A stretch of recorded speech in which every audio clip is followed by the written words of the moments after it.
Chad, take a look at this. It's amazing how many different types of muzzleloaders we have on the market today. I remember just a few short years ago, all we had to choose from was a flintlock and a cap lock. It sure is, O'Neill.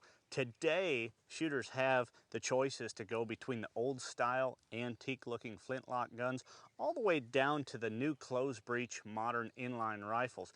So if you're a serious hunter, there's a wide variety of choices that'll appeal to anyone so that you have that excitement of muzzleloading out in the field with you.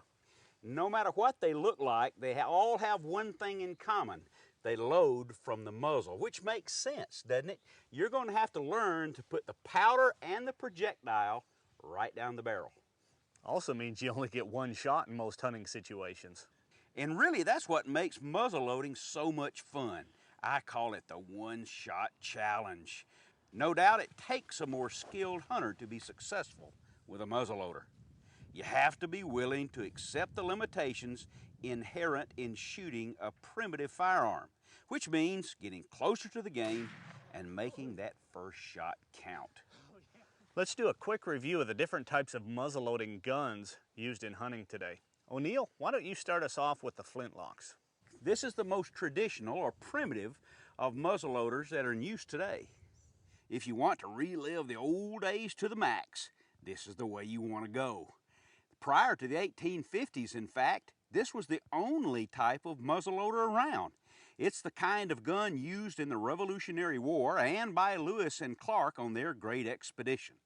The flintlock action consists of a piece of flint that strikes a piece of steel to create a spark that ignites the charge.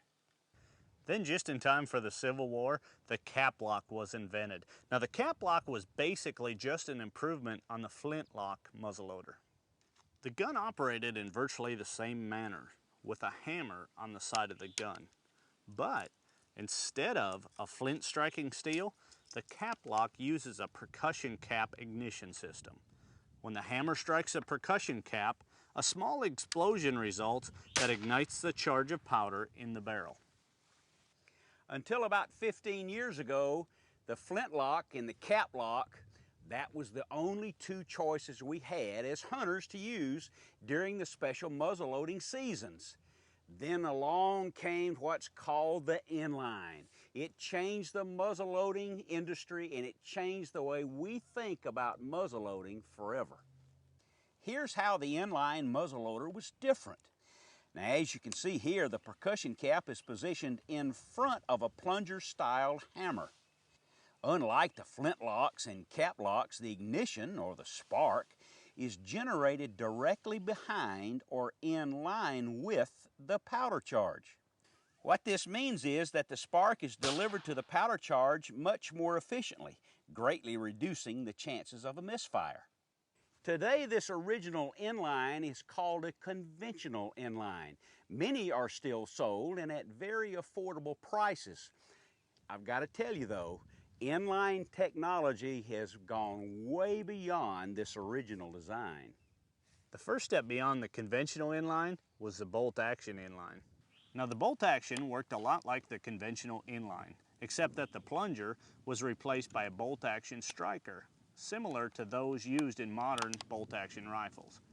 The only real advantage that the bolt-action has over the conventional inline is that it is slightly easier to clean. But to most shooters, me included, that was a big plus. So the bolt-action muzzleloader was very popular up until just a few years ago. Then along came the greatest innovation in muzzleloading since the inline, the break-action muzzleloader. The break action has one big functional advantage over the inline. It's a closed breech design, meaning that the charge is protected from the elements. This greatly reduces the chances of misfire due to the charge being fouled by moisture. Also, and this is what I think really makes these guns so popular, they're very easy to load and to clean. Let me use this CVA Acura V2 to show you how the break action muzzleloader works. As you can see, the action works just like that of an over-under shotgun. The barrel just breaks away from the frame, which allows for easy capping of the gun without the use of a capping tool. eliminating one of the big hassles associated with conventional or bolt action style inlines. Also, because the barrel breaks away from the frame and you can open the action, remove the breech plug, and then clean the barrel straight through without having to remove it from the frame.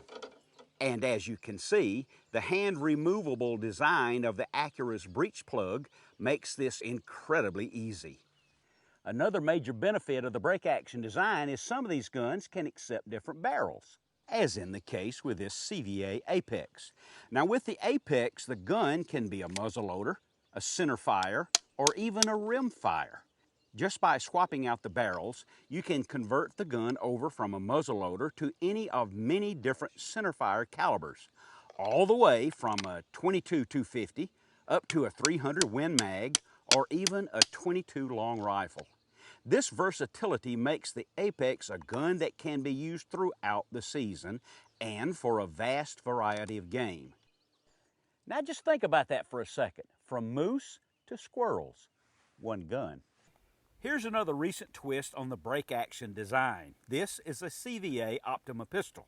Now it works just like the break action rifles, except that you'll likely want to cut your powder charge in half, down to 50 to 80 grains.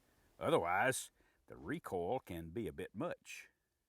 Another modern muzzleloading design is the falling block or pivot block action. Now this action gives you all of the easy capping and cleaning advantages of a break action, plus a more conventional modern rifle feel and a lighter weight. Here's how the pivot action works. The firing pin is housed inside of this fully encased action that pivots away from the barrel. This opens the breech of the barrel for easy capping and cleaning, just like the break action.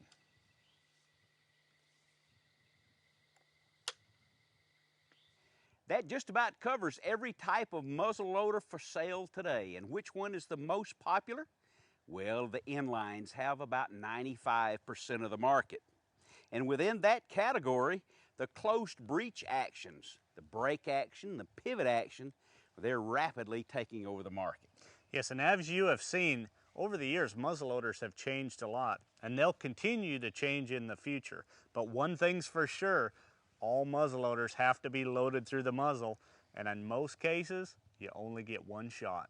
Now that you know about the different types of muzzleloaders, what about the various calibers available in the guns we've discussed? We'll take up that subject next.